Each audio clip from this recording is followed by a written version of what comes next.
mandangake karo anak-anakku saka Selokaton sing kepareng konser sore mau luar biasa. Tabuhane jos. Temenanan. Iya.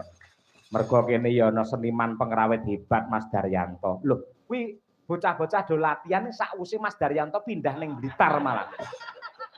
Dadi ora enek sambung rapete. Lah iya. Tabuhane apik jos ngono. Gugur gunung meneh, ya Winong Nawangsih men jumeneng. Ya. Nggih ngurmati semangate warga masyarakat Selokaton. Monggo Cak, gugur gunung.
Lenggah menika pulunan kula utawi ponakan kula Nimas Ayu Winong Nawangsih saking Tulungagung bapanane Bu Kesi.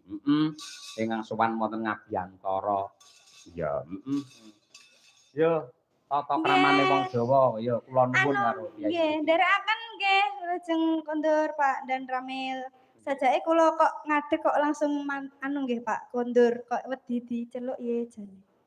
Wedine kok copet ndak. Kayak iki kok sindene ngadeg neh iki ketoke bar iki genti aku, langsung kondur.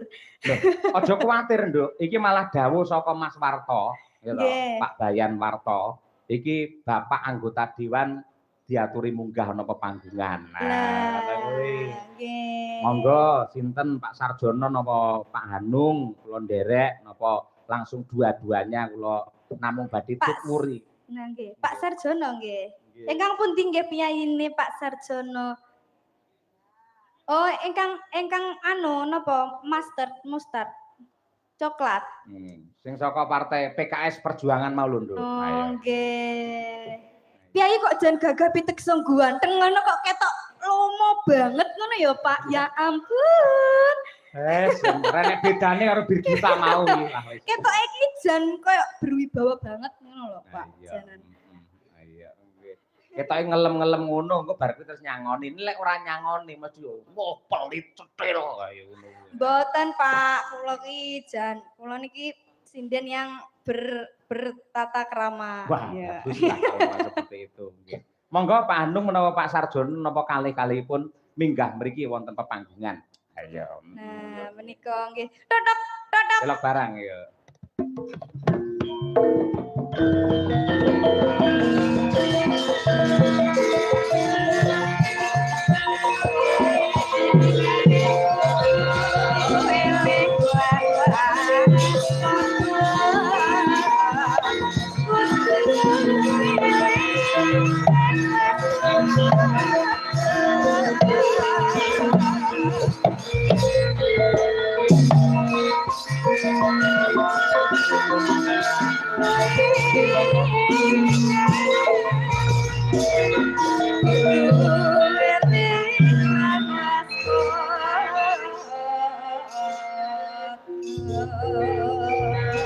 Mungkin ujung dalu, Bapak. Ujung dalu wonten dawuh menapa? Kok wonten ampun ngoten napa malih pekewet lho, Pak. Kula ingkang napa nyuwun dawuh panjenengan. Nek njaluk dawuh kok nyeluk.